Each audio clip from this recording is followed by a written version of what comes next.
All right, good evening. I had a couple questions that came up from Louise on some theory, so I thought maybe I'd put together another little video. Face that camera a little better. Um,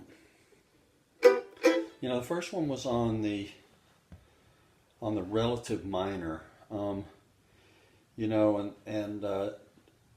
Louise, Doug can probably explain that a whole lot better. It sounds like you understand the concept. I mean, let me just back up though. The concept is the relative minor shares all the same notes as its major.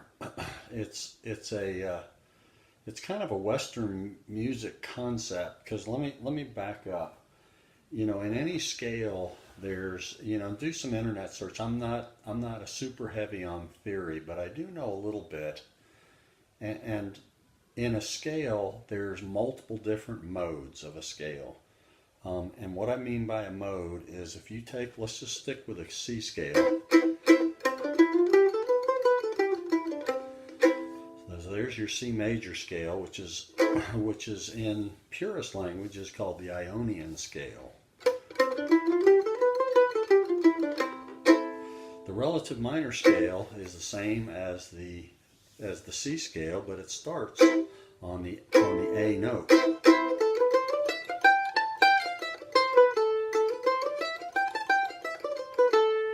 Which means, compared to its major scale, the A major scale, it sounds different, obviously. It's got kind of a sad feel to it. And it does that by flatting the third. There's your third note. So in the minor scale, it's a flat. 4, 5, 1, 2, 3, 4, 5, 6. Flats that sixth note too.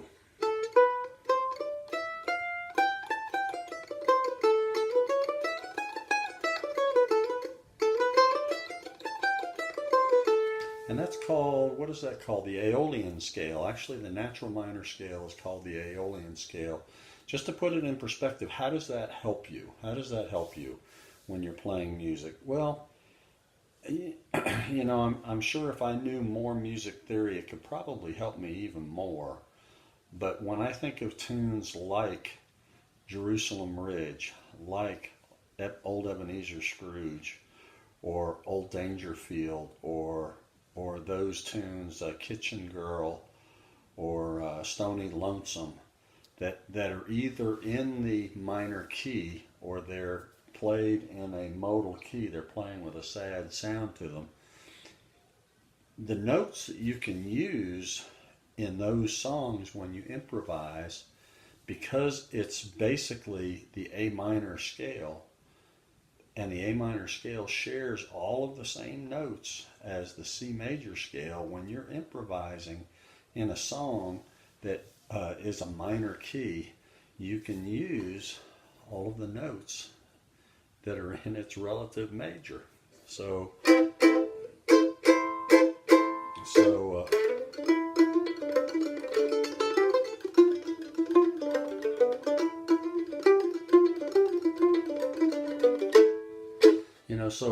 all of those notes that I was using are in the C major scale, and it just kind of helps you with that. So that's probably the main thing. Also, the other thing that kind of comes into play is that when you want to find those blues notes are effectively they're effectively the minor notes for that particular scale. G, there's a well-beaten path on this old mountainside.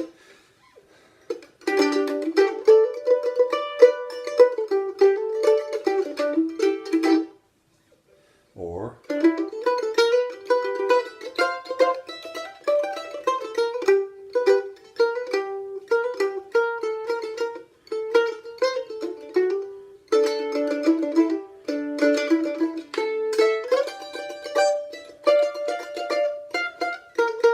so in the G position, those flatted notes, those blues notes, basically reside on the first fret of the A string and the first fret of the E string. And Monroe used those notes quite a bit,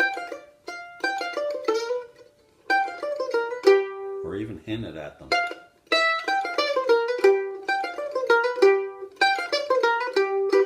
You know, those bluesy sounding things are there. You know, another one that kind of comes to mind, like when I'm playing in the key of B. You know, so I'm just trying to think of how the knowledge of relative minors helps me.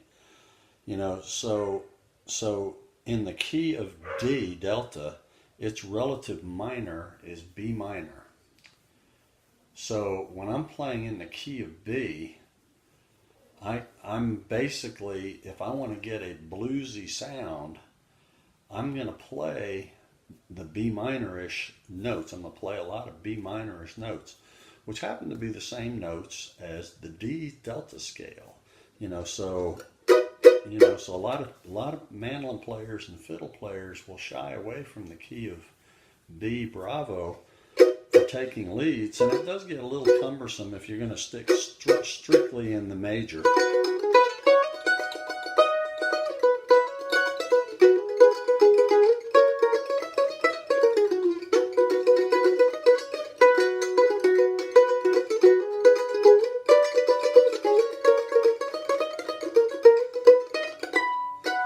Now so that's Blue Ridge Cabin Home in the key of B, kind of played straight, but I can jazz it up.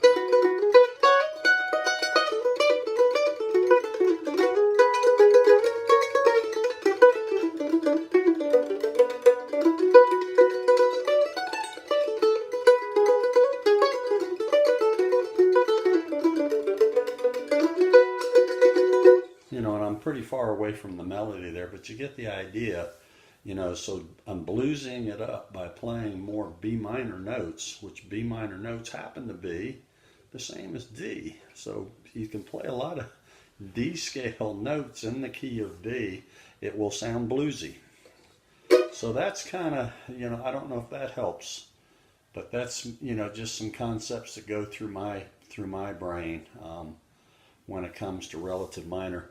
One concept, and I'll send it out to you. I've got a file, and it's maybe even more important in Irish music, which I've gotten quite a bit into, mostly because I find it a good exercise. In all honesty, there's very few people that I ever play these Irish tunes with, other than a couple fiddle players or at old time jams.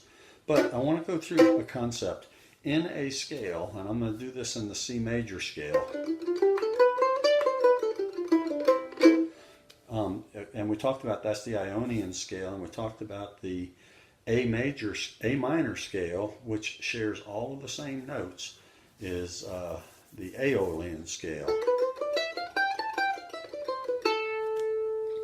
And it's got all the same notes.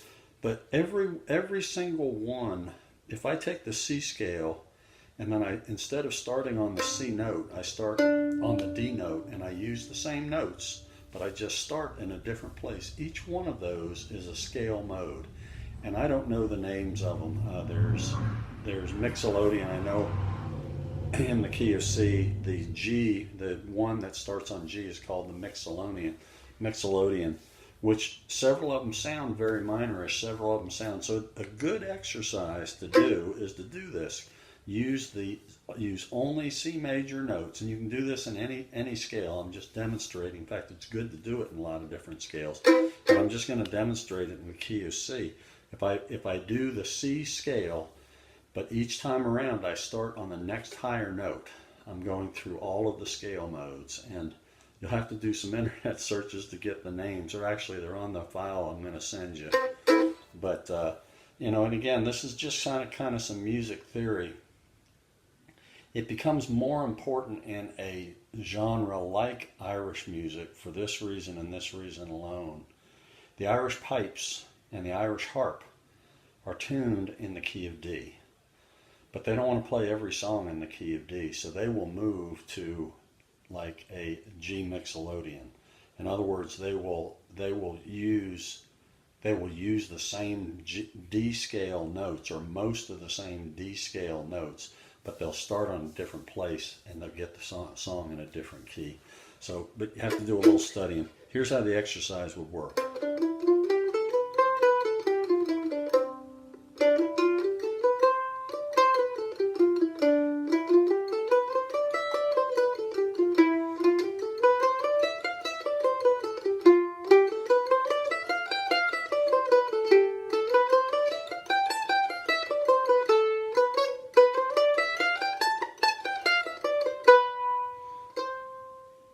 Again. Whoops.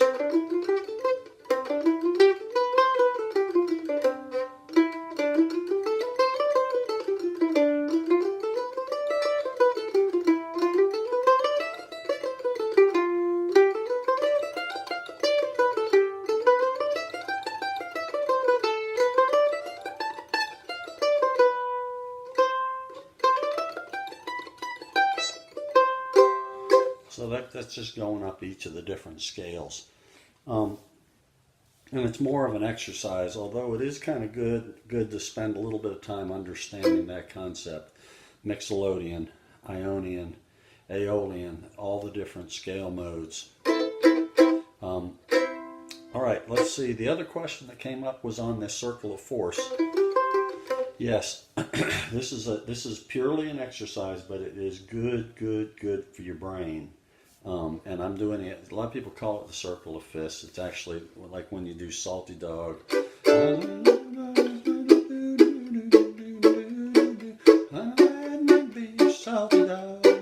It's actually, people call that the circle of fists, and it's actually a circle of force, because I'm going to E chord, echo.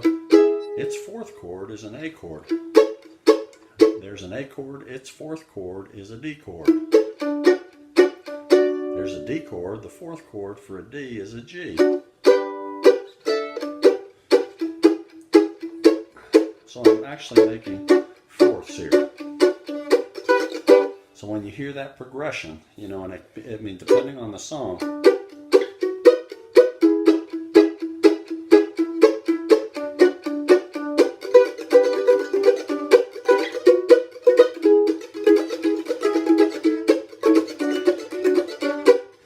may even go one higher.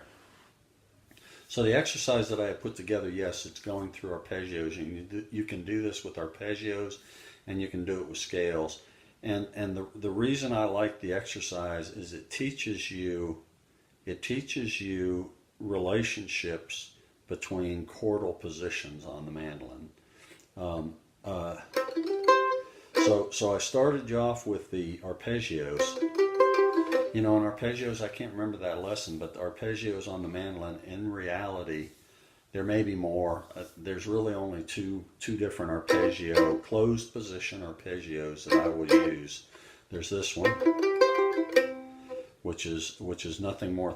I'm in a C arpeggio. It's right around the C chord.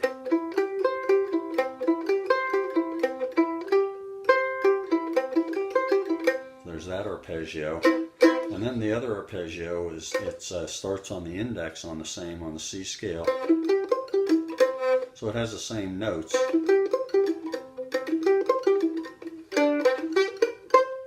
But it uses that pinky.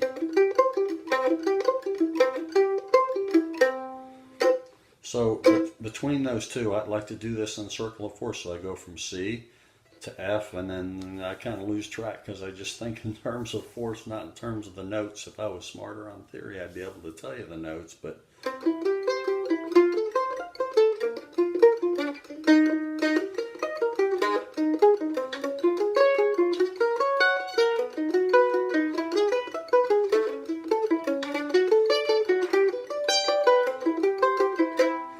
you know, so that is a circle of force, and the reason I'm doing that is there's a relationship between these two different shapes of the arpeggio. So from this arpeggio, the next arpeggio is one up from where my index finger is. From that position, there's two places I can go from here.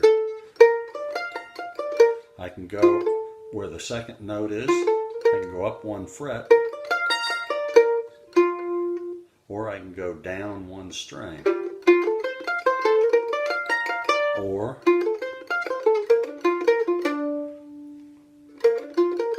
so it's good just to know the difference of where those positions can take you.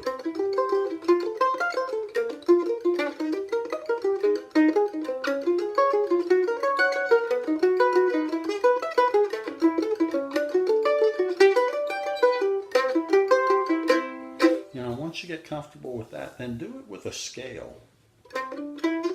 Whoops.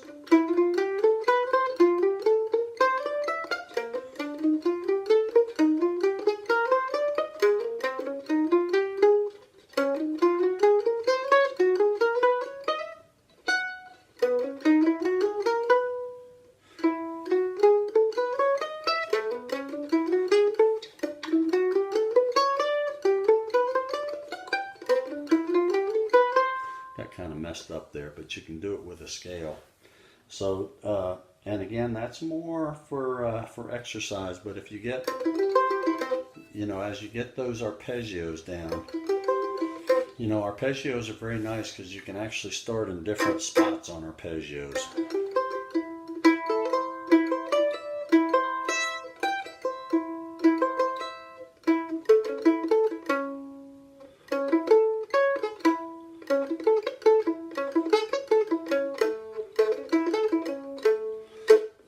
Anyway, that's some theory. 16 minutes of theory. Take care.